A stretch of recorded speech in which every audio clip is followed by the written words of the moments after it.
one of the biggest problems I have with the red pill community is this hand waving of male promiscuity. It's this admonishment of female promiscuity and then hand waving of male promiscuity. It's equally as bad. Let's be honest. It's terrible. Well, I think the difference is that there are more promiscuous. Jesus, people need to fix their brakes. Okay. Oh, it's a bus. Okay. The thing is, though, as far as like the hand waving of male promiscuity, I agree with you. Like, I don't think male promiscuity is a good thing. I'm someone who believes like in the value of relationships. The thing is, though, is that I think there are more promiscuous women than there are promiscuous men. An average woman and below average woman, if she was so inclined to be promiscuous, could do so very easily. I'm not so you could say the same thing about a below average man. This is what I would say. I would include pornographic addiction in male promiscuity. Is that fair? Do you think that's true? Well, I mean, because those men are being fulfilled and satiated in just the same way, and as a result of that pornographic addiction, and they're watching porn every single day, sometimes multiple times a day, they're opting out of pursuing real life women and bettering themselves in the pursuit of pursuing real life women. Sure. They're totally comfortable with that dopamine drip of pornographic content. I would put that under the umbrella of male promiscuity. Well, it's a little bit shifting the goalposts, but I kind of see where you're going with that. The outcome is like effectively the same though, right? Sort of the form is different, but the outcome is the same. Men are opting out of traditional relationships. But okay, if we're talking about specifically the term promiscuity, that's strictly related to sexual encounters. If you want to make that into an umbrella term that includes male consuming pornography, let's replace it with like profane or perverse sexual conduct or something. I think the porn thing's a separate issue. If we're speaking strictly about promiscuity, you could actually make you can very well make the argument that men consuming porn could very well be taking themselves out of the sexual marketplace because they're fulfilling their needs, their sexual needs through porn, although there are certainly men who watch porn and still engage in casual sex or watch porn or who are in relationships with women. So, but there's probably a good amount of men who consume porn and that fulfills their need or stifles their need to pursue actual sex with women. So the point I'd like to make, though, is if we're going to say, okay, well, promiscuity in men is just as bad or worse as promiscuity in women, well, let's look at the numbers. I would argue that there are far more women who are engaging in casual sex or promiscuity than there are men engaging in casual sex and promiscuity. There certainly are men who are promiscuous.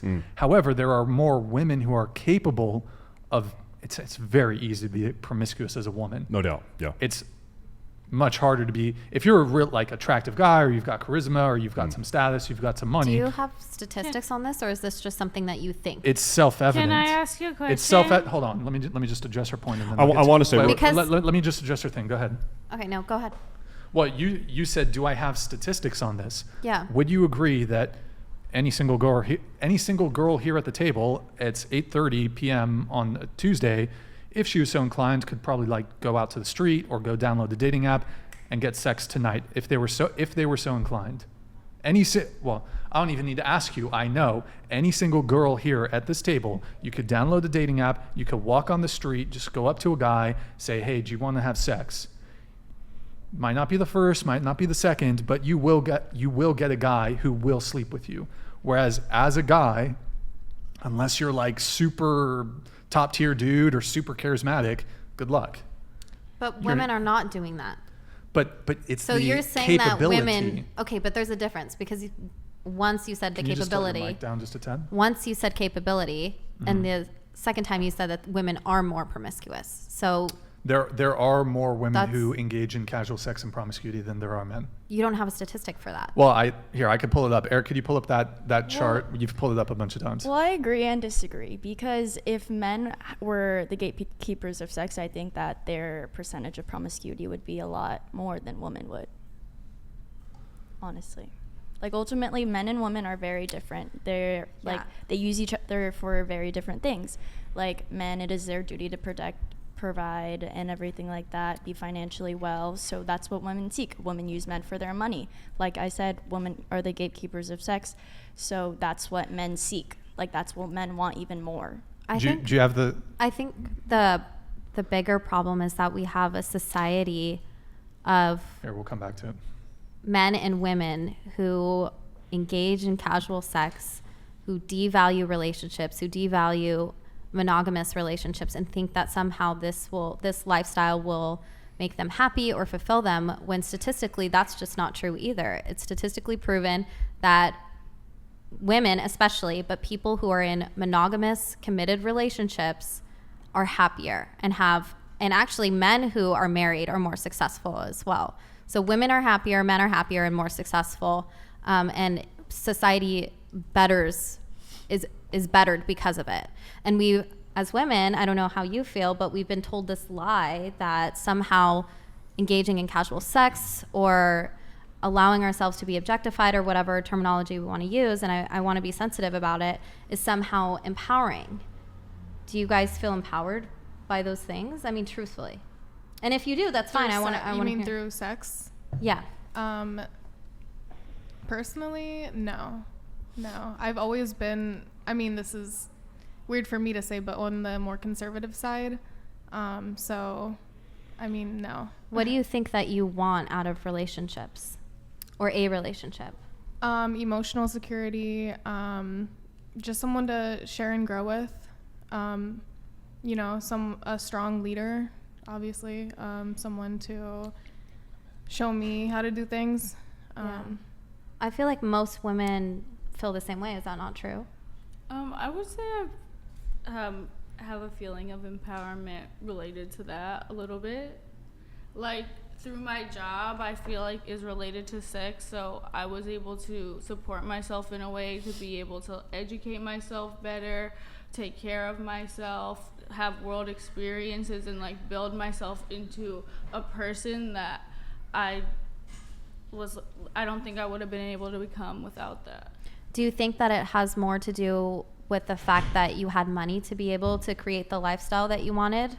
A little bit, but also I've learned a lot about people, like interactions, all kinds of things. But I think money is a big part of it.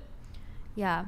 And also, I mean, you said that you were into serious relationships. I wouldn't say like casual sex is something that is so much related to me with that, because even though I work in a very sexual industry, I was a dancer for many years too. I don't know if I mentioned that. I was a stripper for a very long time. So even though I worked in that industry, there was a long time during that where I was celibate or I was dating someone else in another country, so I wasn't having like sex. If you were given the option, would you want that sort of traditional relationship where the husband is financially providing and you're maybe a stay-at-home wife or mother? I wouldn't like to say financially providing, but everything else, like I like a partnership. Like love is something that is very important to me.